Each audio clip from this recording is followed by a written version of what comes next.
Welcome to Threads of Truth, the podcast where real-life mysteries meet internet speculation.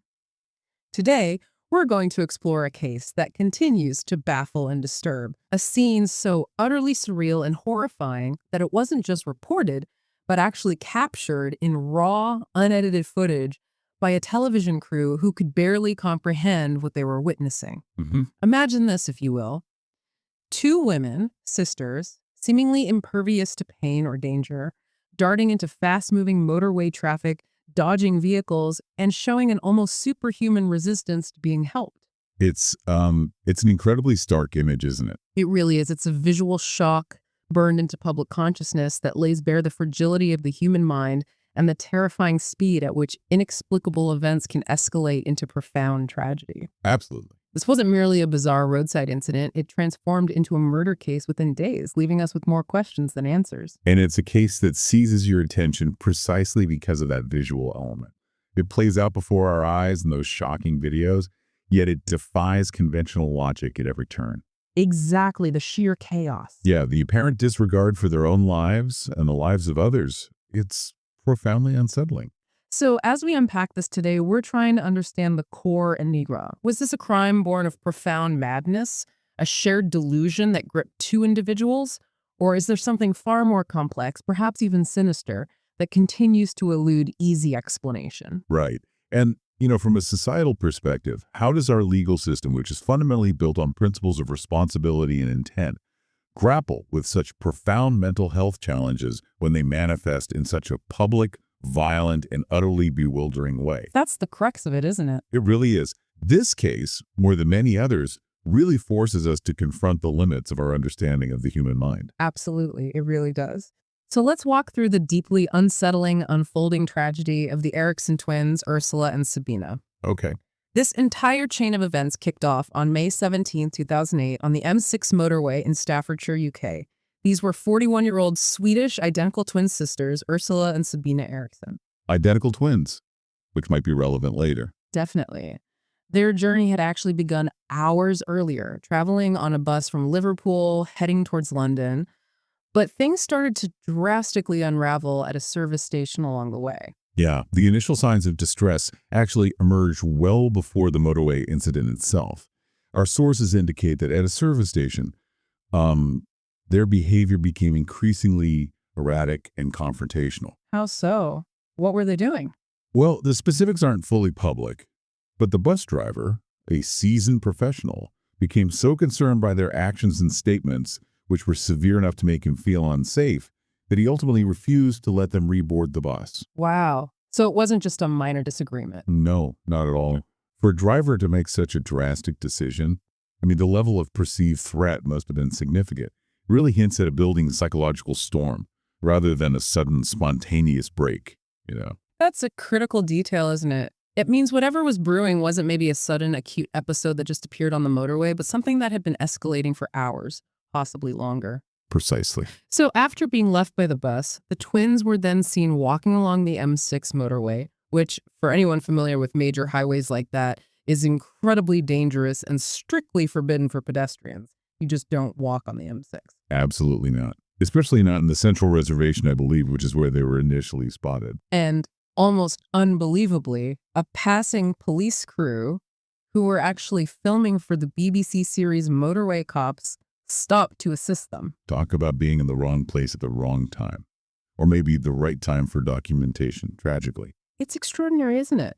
This stroke of fate meant the entire chaotic, disturbing event that followed was captured on camera, turning what should have been a private crisis into a very public spectacle that would eventually be viewed millions of times online. And that footage, the raw footage from that day remains incredibly disturbing to watch, even now. So what happened once the police stopped? Well, initially they seemed somewhat calm, talking to the officers. But then, without any discernible warning, the twins suddenly bolted. They just ran straight into the oncoming traffic. Just like that. No preamble. None that's obvious from the footage. It wasn't a hesitant step. It was a frantic, deliberate dash, a terrifying sprint directly into the path of speeding vehicles, lorries, cars. You see them weaving through cars almost. It's like an unnatural agility, isn't it? And in that terrifying moment, Ursula, one of the twins, was tragically struck by a lorry. A heavy goods vehicle. Yes. The impact was horrific, clearly unsurvivable. She was killed almost instantly, right there on the motorway. Captured on film. Captured on film. The force of the collision was immense, and her death right there underscores the extreme danger and the seemingly suicidal intent of their actions. It was an image that became absolutely central to understanding the depth of their apparent shared delusion or whatever was happening. And what about Sabina? Her reaction was perhaps even more baffling, wasn't it? It really was. I mean, if we connect this to the bigger picture, the immediate and fatal consequence for Ursula highlights the extreme danger. But Sabina's experience after the initial impact truly perplexes everyone. She was hit too, wasn't she? She was. She was also hit by a vehicle, a car, I believe, thrown by the impact and knocked unconscious. You see her lying motionless on the tarmac. But she didn't stay down. No. And this is the astonishing part. Within moments, she recovered with a speed and resilience that just defied belief. She wasn't simply disoriented. Almost immediately, she was back to her bizarre and violent behavior. Violent? Towards who? Towards the police officers trying to help her. She attacked a police officer, lashing out with remarkable strength despite the severe impact she'd clearly just sustained. After being hit by a car. Exactly.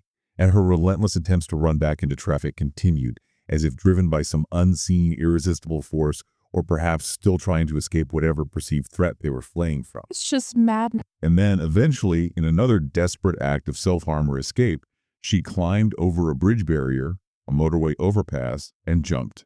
Jumped off the bridge? Onto what? Onto the road below, I believe. She fell a significant distance and broke both her legs in the fall. But even then, the report suggests she was still struggling, still resistant. The resilience, or maybe the lack of feeling pain. It's just extraordinary. It is. The resilience and apparent pain tolerance they both exhibited were truly astonishing and are key elements that continue to defy conventional explanation. It fuels so much of the subsequent speculation around this case. It's hard to reconcile that level of physical trauma with such a rapid, continued, and aggressive response.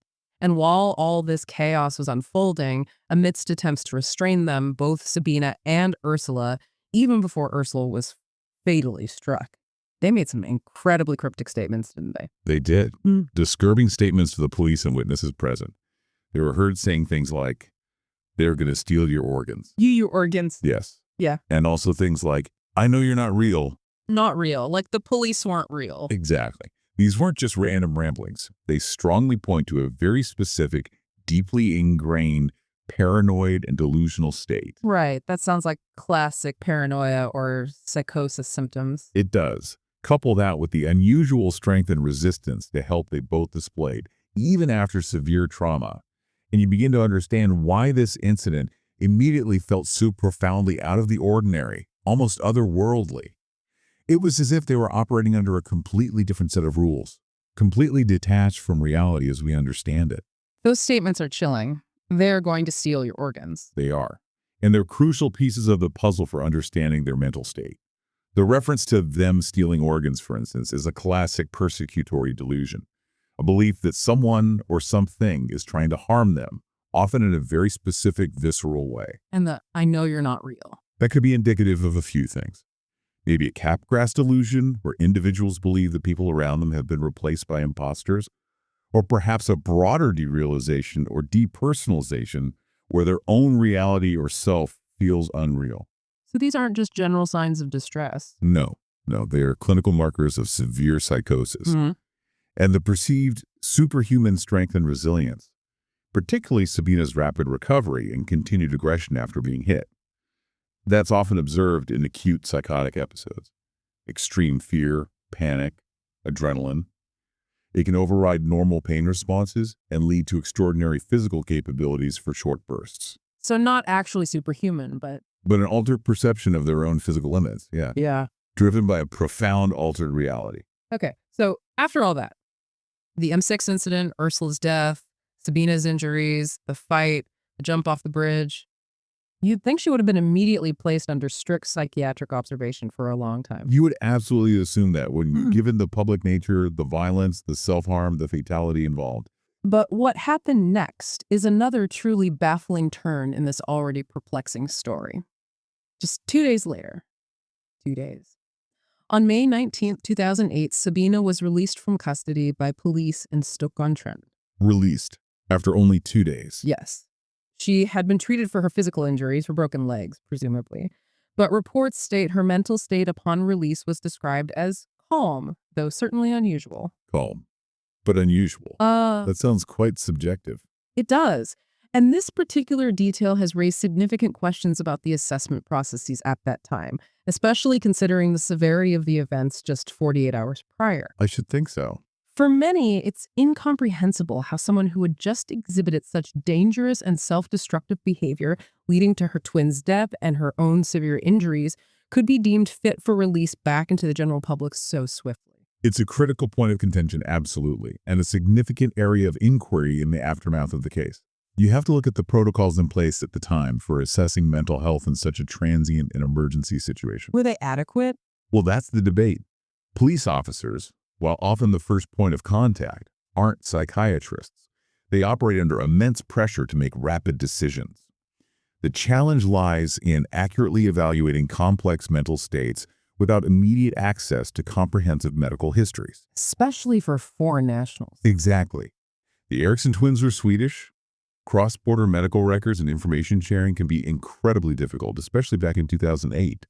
It really speaks to systemic issues surrounding mental health evaluation processes in emergency scenarios. And maybe resources were limited. Potentially. Limited resources for immediate, in-depth psychiatric assessment might have been a factor. And the fact that her outward demeanor was described as calm upon release, well, that might have been tragically misleading. It could easily mask an underlying psychotic state that was still present, but perhaps just less overtly agitated at that specific moment. A ticking time bomb, almost. In hindsight, it appears that way. And this is where the story takes its most heartbreaking and tragic turn.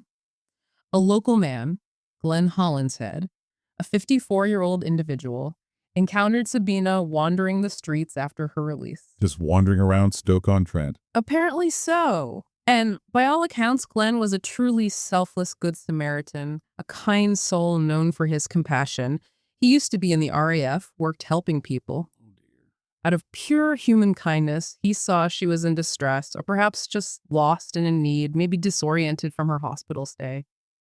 And he offered her shelter at his home for the night, along with his friend Peter Malloy. So 2 people offered help. Yes. You can only imagine their intentions were entirely altruistic, a genuine desire to help someone vulnerable. Glenn especially brought her into his home, a sanctuary of safety, completely unaware of the horrifying events she had just been involved in, or the profound mental state that likely still gripped her. His actions were indeed the epitome of human empathy, weren't they?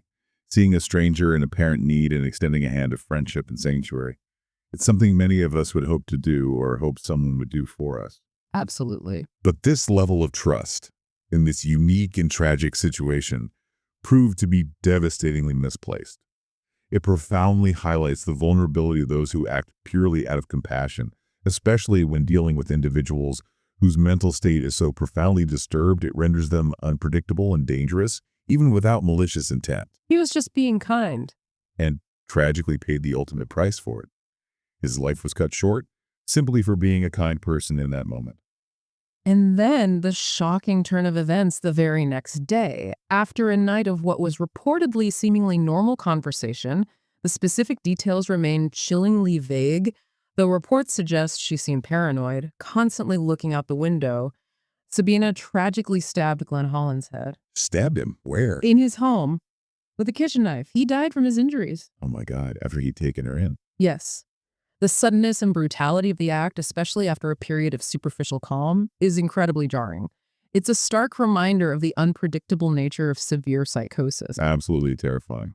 She then immediately attempted to flee the scene. She apparently grabbed a hammer and ran outside, hitting herself on the head with it. Hitting yourself with a hammer. Yes. But her flight was short-lived. Peter Malloy, the friend who was also there, chased after her. She was eventually rearrested after, once again, she jumped from a height this time, reportedly from a 40-foot bridge onto a busy road below. Again. Yes. She jumped again. Yes. Almost mirroring her earlier behavior on the M6. It's a chilling, almost sickening echo, as if she was still caught in the grip of the same psychological storm, just manifesting again. It proved, tragically, that her release was premature and catastrophic. What's profoundly unsettling here is that continuation of a pattern, isn't it? Even after the initial dramatic episode on the M6 and the tragic death of Ursula. It's like the core issue was still there. Exactly. Her actions stabbing Glenn Holland's head and then once again jumping from a bridge indicate a persistent underlying break with reality. Even if her outward demeanor had been described as calm during her release, these actions strongly suggest that the core delusions and disorganization were still deeply entrenched. So the calmness was just a surface thing. It seems likely. It speaks to the idea that these profound mental states don't simply switch on and off like a light. They can wax and wane, making assessment incredibly difficult for anyone not equipped to deal with acute psychosis in all its forms. This persistence of reckless, self-destructive, and ultimately violent behavior, even after the M6 crisis, provided critical insight into her ongoing mental state at the time of the murder. So Sabina was arrested again, injured again from the fall, I assume? Yes, she fractured her skull and broke her ankle in the second jump. And this time, the legal process began in earnest to determine accountability for Glenn Holland's head's death. In court, she eventually pleaded guilty to manslaughter, but specifically on the grounds of diminished responsibility. Right.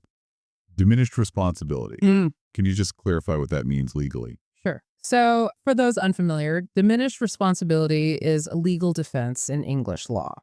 It's where a defendant argues they shouldn't be held fully accountable for their actions because they were suffering from an abnormality of mental functioning, which arose from a recognized medical condition. Okay. And crucially, that abnormality substantially impaired their ability to understand their conduct, form a rational judgment, or exercise self-control. It's not saying they were completely insane, like didn't know right from wrong at all, which might lead to an acquittal under different rules. Got it. So it reduces a murder charge to manslaughter because their mental state significantly lessened their culpability. Exactly. And that's what happened here. So the legal system had to reconcile the undeniable fact that a man was dead with the, well, pretty strong evidence suggesting Sabina was not operating within a normal cognitive framework at the time of the killing. Right. This is where the psychiatric experts became absolutely crucial. They testified extensively in court, presenting their findings from their evaluations of Sabina. And what was their conclusion? What diagnosis did they reach? The primary diagnosis accepted by the court was folie à deux, or shared psychosis, specifically with her twin sister, Ursula.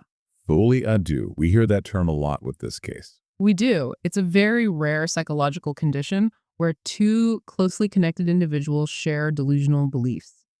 It often develops in an isolated environment where the delusions can take root and flourish without external reality checks. Was there any other possibility mentioned? Yes, they also presented an alternative theory, acute polymorphic delusional disorder, which is characterized by a rapid onset of delusions, hallucinations, and disorganization, often fluctuating intensely over short periods. But the court ultimately accepted that at the time of the killing, Sabina was not in control of her actions due to her severe mental state, specifically citing the shared psychosis, the folie à deux. Okay. And that determination, that acceptance of diminished responsibility due to folie à deux was critical legally. Absolutely. It fundamentally altered the legal outcome from a potential murder conviction to manslaughter. Right.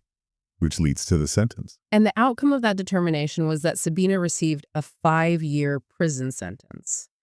Now, it's important to note that the time she had already served during the trial and pretrial detention, about 439 days, I believe counted towards that sentence. So 5 years total, but less than that actually served post-sentencing. Correct. She was eventually released on parole in 2011, having served approximately 3 years in total, maybe a bit more with the remand time factored in. And she was then deported back to Sweden. 3 years for taking a life. For many, especially the family of Glenn Holland's head and the wider public, this sentence felt incredibly light. Understandably so. It brings to the forefront that agonizing tension between understanding mental illness as a mitigating factor and seeking justice for victims and their families. It really does. This is where the legal and ethical debate truly intensifies. The seemingly short sentence, while legally justifiable under the diminished responsibility plea based on the psychiatric evidence presented and accepted, it's incredibly difficult for the victim's family to reconcile. How could it not be? course. It highlights a fundamental tension in our justice system. How do you assign culpability and provide justice when the perpetrator is deemed not to have been in their right mind? The legal framework aims to acknowledge mental illness and differentiate between acts of malice and acts driven by profound mental disorder. But the result can feel deeply unsatisfying. Exactly. For those directly impacted by the loss, it can feel like a gross injustice, a thread of truth that remains tangled and painful, offering little solace. Glenn Hollinshead's brother, I believe, has been very vocal about his feelings on the sentence and the handling of the case. Yes, understandably critical. So, with the case breakdown firmly in mind, let's now explore the various attempts to make sense of these truly inexplicable events, because people have really struggled to understand why this happened. Oh, absolutely. From the accepted clinical diagnoses to the more speculative ideas circulating online, people have tried desperately to find a framework. The human mind seeks explanations for the unexplainable, doesn't it? It does. And this case, with its dramatic public display and tragic consequences, invited a multitude of interpretations. The most prominent and accepted explanation, as we mentioned, is shared psychosis, also known as folie à deux. Let's unpack folie à deux a bit more, because it's not something we hear about every day. It sounds almost French, literary. What exactly does it entail, and how rare is it, really? Well, the name is French, meaning madness of two. At its core, folie à deux is an incredibly rare psychiatric syndrome. It's where delusional belief, or sometimes even hallucination, is transmitted from one individual to another. Transmitted, like a disease. Not quite like a virus, but psychologically transmitted. It typically occurs in two or more people who are closely associated, sharing a very close bond, often living in relative isolation. One person is usually the primary case they initially develop the psychotic disorder, and the delusion is then induced in or shared by the secondary individual, who usually has a more passive or dependent personality, or is just incredibly close to the primary. And it's really rare. Extremely rare. Most clinicians might never encounter a confirmed case in their entire careers. Estimates suggest it occurs in maybe 1 to 2% of psychiatric hospital admissions involving pairs, but even fewer true, clear-cut cases exist in the general population. Very uncommon. So how did the specifics of the Eriksson twins case, as detailed in the psychiatric reports presented to the court, support this diagnosis despite its rarity? What was the evidence? Well, there are several compelling pieces of evidence that align with the profile of folie à deux in their situation. Firstly, and most obviously, their near-identical and highly erratic behavior occurred at the very same time. The simultaneous running into traffic. Exactly. It was almost as if they were operating on the same shared delusional script. They both bolted into traffic, they made strikingly similar bizarre statements about organs and reality, and they displayed that unusual, synchronized resistance to authority and help. This shared manifestation of specific delusions is a hallmark. Okay, what else? Secondly, their close genetic bond as identical twin sisters. That provides a strong predisposition, potentially, for such a shared psychological phenomenon. Twins often share unique, intense bonds, and this can, in extremely rare cases, create a fertile ground for shared psychological experiences, making the transmission or sharing of delusions more plausible than between unrelated individuals. And the isolation factor. That's the third point. While we don't have full details of their interactions immediately leading up to the incident, the potential for a degree of social isolation, perhaps traveling together, maybe feeling paranoid or stressed, could have fostered an environment where a shared delusional system took root and flourished unchecked by external reality testing. The fact that the delusions seemed to just manifest simultaneously and were so acutely dangerous truly pointed towards this shared reality, where the sisters were living within their own constructed, terrifying world. But even with it being the accepted diagnosis, you mentioned there are still lingering questions, even among experts. What are those gaps, especially considering Sabina's continued erratic behavior after Ursula's death? Doesn't the secondary person usually recover when separated? That's one of the key complexities here. Despite its clinical acceptance, the Eriksson twins case pushed the boundaries of typical folie à deux presentations. It's incredibly rare, almost unheard of, to see such a dramatic, publicly violent manifestation, let alone one with such tragic consequences unfolding live on camera and then continuing. So what are the specific questions? Well, questions revolve around the exact trigger for their shared psychotic break. Was it stress from travel? A pre-existing vulnerability that suddenly erupted? something else entirely. Yeah. How quickly did it develop to such intensity? We don't really know the timeline leading up to the bus incident. And the persistence in Sabina. And perhaps most perplexing, yes.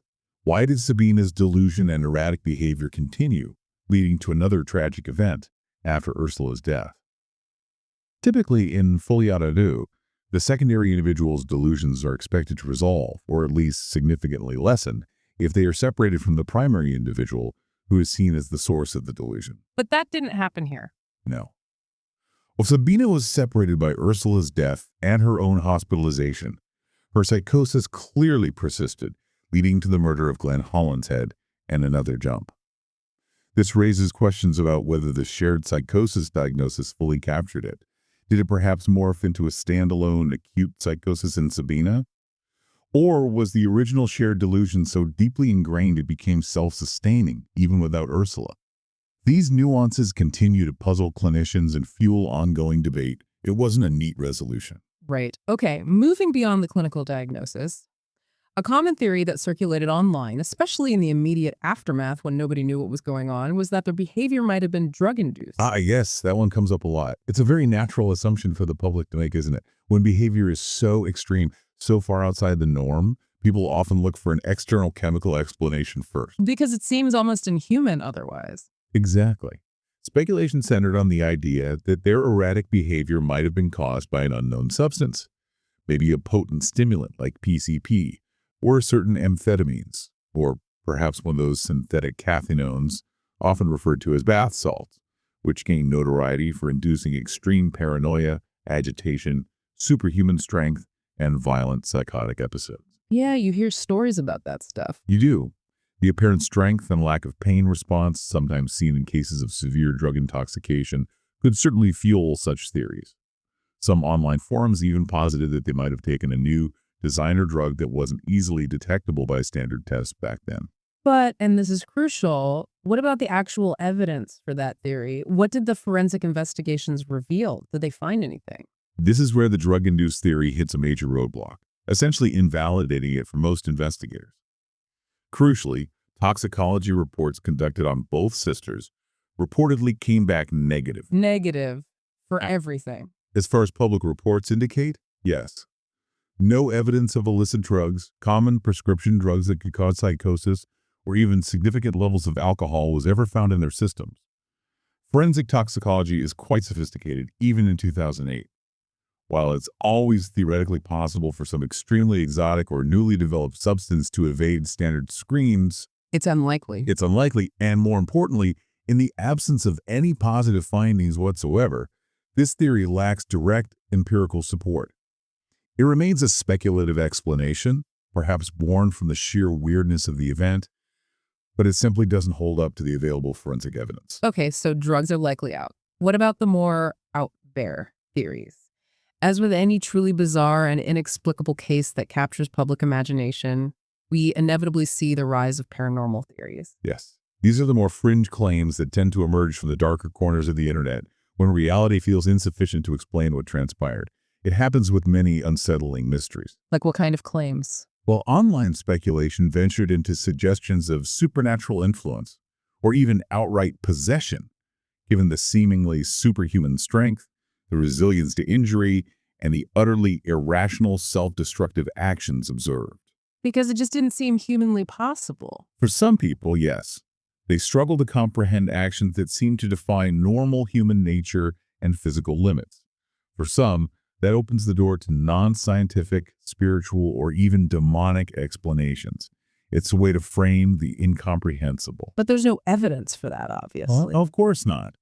These theories exist entirely outside the realm of evidence-based analysis and clinical understanding of mental health.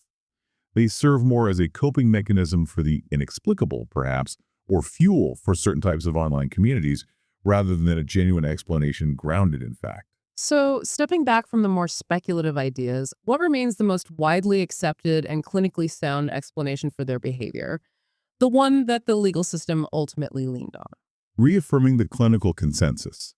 Acute psychosis or other severe mental health disorders remain the most widely accepted and clinically sound explanation for their behavior. Which encompasses the folie à deux. Yes, whether it was specifically folie à deux or perhaps an acute polymorphic delusional disorder, as was also suggested, the core understanding is that they were experiencing a profound break from reality. This umbrella term, severe acute psychosis, accounts for the disorganization, the intense paranoia, the specific delusions about organ theft and reality itself, and the extreme self-harming actions far better than any other theory supported by the evidence available. So scientifically, that's where the explanation lies. Yes. It's important to reiterate this as the scientifically grounded understanding, despite the case's perplexing and truly tragic nature. Their minds, for reasons still not fully understood perhaps regarding the trigger, had ceased to process reality accurately. Okay. And finally, let's briefly touch on the least likely theory, but one that some have speculated about, maybe out of cynicism or just trying to find any other explanation, the deliberate act theory. Ah, yes. The idea that this was somehow staged or planned. Right. This suggests that their behavior was a conscious, intentional, and perhaps even staged act rather than a result of severe mental illness, maybe for attention or some bizarre insurance scam or who knows what. Look, this theory, while it might appeal to some looking for a more straightforward, perhaps even cynical explanation, it's highly, highly improbable, to the point of being dismissed by serious investigators and experts. Why so improbable? Well, just think about it. Consider the sheer recklessness of their actions repeatedly running into busy motorway traffic, dense with lorries and cars moving at high speed, without any apparent self-preservation instinct. This culminated in one sister's horrific death and the other's severe life-threatening injuries, followed by jumping off a bridge. It doesn't sound like a rational plan. It doesn't align with any rational, deliberate plan, even one designed to create a spectacle or defraud someone. What possible gain could outweigh that level of immediate lethal risk? Furthermore, the clear, documented signs of a severe psychotic episode, their bizarre, specific statements fitting known delusional patterns, their disorientation, their resistance, overwhelmingly point away from a conscious, calculated decision. It would be an Oscar-worthy performance, wouldn't it? It would require an unbelievable level of theatricality sustained under extreme duress, coupled with a complete disregard for their own lives. It simply isn't consistent with the observed mental state or any known human behavior outside of profound mental disturbance. The evidence strongly, overwhelmingly supports a profound mental health crisis, not a conscious choice or performance. Okay, that makes sense. Now that we've walked through the harrowing timeline and the various attempts to explain the Eriksson twins' behavior, let's turn our attention to the analysis and the lingering impact of this case, particularly the unanswered questions and the broader implications it raises for society, law, and mental health. Right. This brings us squarely to the difficult legal and ethical debate that continues to surround this case. The most profound question, particularly for you, our listener, to grapple with is, was a 5-year sentence for a murder committed during a severe psychotic episode a truly just outcome, especially for the victim's family, the family of Glenn Hollinshead? It's an agonizing question, isn't it? There's no easy answer. On one hand, the legal system recognized Sabina's diminished responsibility due to her severe mental state. That's a key tenet of how we approach criminal culpability when mental illness is deeply involved. It acknowledges that intent, the mens rea or guilty mind, was significantly impaired. Which is legally sound in principle. In principle. But for Glenn Hollinshead's loved ones, 5 years feels like a tragically small price for a life so senselessly taken, especially a life taken by someone who is offered pure, unconditional kindness and shelter. There's a profound disconnect there between the legal principle of diminished responsibility and the raw human desire for retributive justice, or at least a sense of proportion. Absolutely. Legal scholars might argue the sentence upholds the principle that one should not be fully punished for acts committed when not in control of their faculties. But for the family, that principle offers little comfort when faced with the reality of their loss. No, it wouldn't. Exactly. And this leads to the broader implications regarding the state's responsibility. What's the role of the state, the authorities, police, medical services, courts, in preventing future tragedies when an individual with a known or strongly suspected severe mental illness is released from custody? That's a huge question. It is. This case ignited a heated public debate about the immense challenges of balancing individual liberty, the right for someone to be released once deemed no longer an immediate threat, or once legal processes are complete with a critical need for public safety. Where is that line? And how do we ensure it's drawn effectively, especially when mental health assessments are made rapidly in stressful, transient situations like those faced by police after the M6 incident? It's a tough balancing act. A very tough one. There's a clear tension between ensuring an individual's rights aren't violated by unnecessary detention and protecting the broader community from potential harm. And this leads us directly into a deeper look at systemic questions and police procedure. Because the case really did shine a harsh light on the adequacy of mental health evaluation processes, particularly in emergency situations. Her discharge, so quickly after such a public and violent psychotic episode, remains incredibly difficult to comprehend in hindsight. It absolutely does. It compelled significant scrutiny of the protocols that led to Sabina's release so quickly. Now, again, police officers are not psychiatrists. They're often the first responders to individuals in acute mental health crisis. The challenge lies in assessing a person's true mental state in a transient, chaotic, and often high-stress situation. Did they have the right support? That's the question. Were there sufficient resources, training, or immediate access to mental health professionals like crisis teams or psychiatric liaison services available to make a fully informed decision on site, or even within the detention facility before her release? This case became a stark, tragic example of what can go wrong when those assessments are insufficient, or perhaps when the system simply isn't equipped or funded adequately to handle such complex situations on the fly. And the international aspect didn't help. No. Furthermore, we can't ignore the complexities involving cross-border medical records and information sharing. Given that the twins were Swedish citizens in the UK, accessing any prior medical or psychiatric histories would likely have been incredibly difficult and time-consuming, severely impeding a comprehensive assessment of risk and need, even if they tried. This highlights a systemic vulnerability in an increasingly interconnected world where people travel frequently. Yeah, that's a really good point.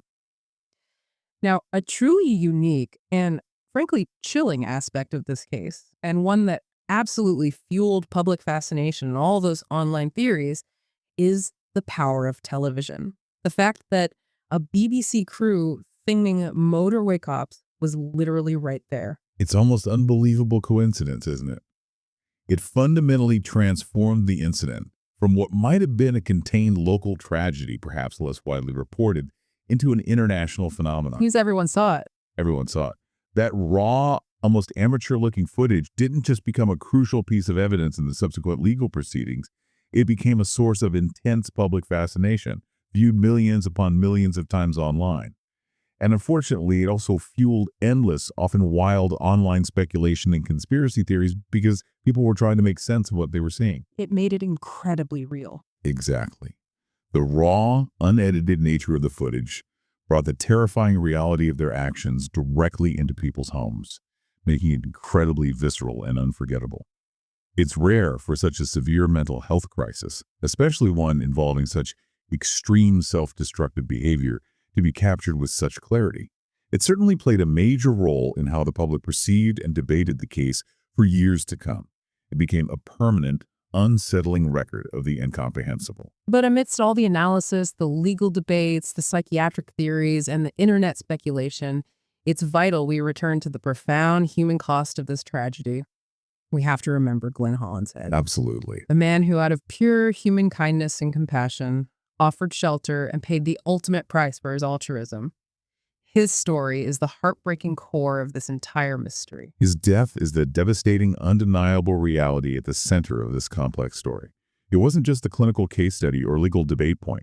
It was the senseless loss of an innocent life, a life taken by someone he had welcomed into his home trying to help. It's just devastating for his family.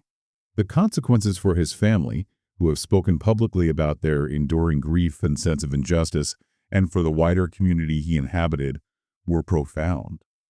It left behind a legacy of sorrow and unanswered questions about how such an act could have been prevented.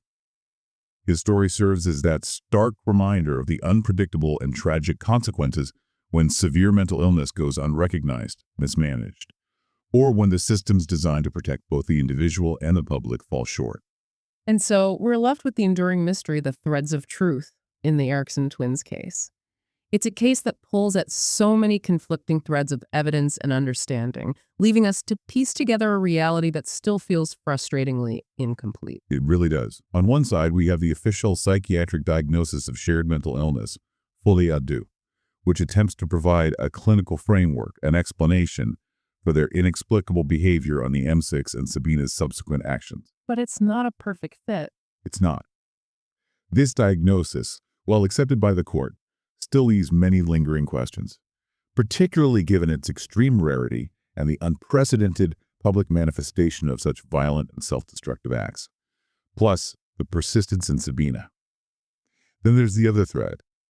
The family of Glenn Hollinshead left to grapple with the legal outcome and their ongoing fight for a sense of justice, a justice that feels elusive given the diminished responsibility plea and the relatively short sentence served. Two very different perspectives on the truth. Exactly. The objective clinical truth versus the lived emotional truth of loss and injustice.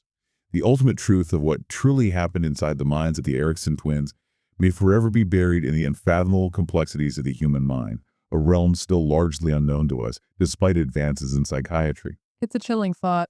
It is.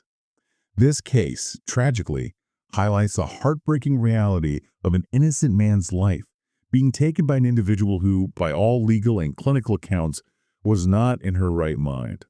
It pushes us to constantly question the boundaries between understanding mental illness, ensuring accountability for actions, and extending compassion, even in the face of terrible tragedy. So, a final thought for you, our listener. What do you think happened to the Eriksson twins? Do you believe the folie à deux theory offers a complete explanation, or do you think there's another thread of truth we haven't fully grasped? We genuinely love to hear your thoughts. Join the conversation on our social media platforms using hashtag ThreadsOffTruth and hashtag Eriksson twins. It's definitely a case that invites discussion. It really does. Next time, we unpack the chilling disappearance of Nylene Marshall, a little girl who vanished without a trace in the Montana wilderness. Thank you for joining us. Don't forget to like, subscribe, and leave a review for Threads of Truth wherever you listen. Your support helps us continue to shed light on these unsolved cases and search for the truth one thread at a time.